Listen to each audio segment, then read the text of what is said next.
maana sisi wana Yanga sio kama tumeumia sana kufunga na Dodoma Jiji. Hapana. Sisi tumeombwa na TFF kwamba acheni vijana wa TFF.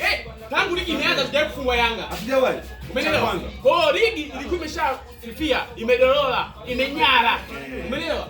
Kweli. TFF wao wenyewe wameomba Yanga, tunaomba mfungwe. Chatu ya ligi ionekane. Alafu ukiangalia Diarra aliumia nini pale? Hajaumia. Nitoke tu watu wafunge. Tumia akili kwamba Diarra toka. Mwamnyeto upige goli kama. Piga goli la kwanza Mwamnyeto. Kapita na piga jingine. Alafu madoko wote wasitoa tufungeni moja sasa. Wazee Junior sasa tufunge sio na kwati yule. Tuambia dogo njoo tufunge. Piga chuma kwetu, piga chuma. Tulichokuwa kitaka sisi maana yake ligi iwe na uchachu. Ili Simba waete mate. Sio Simba makolo.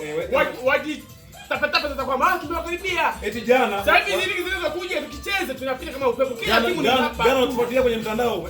Wasifanya mazoezi kule wapi Mashujaa wanaangalia. Eti washangilia kocha na wachezaji. Wana akili kweli? Sasa tulieni. Tukutane kwenye ligi.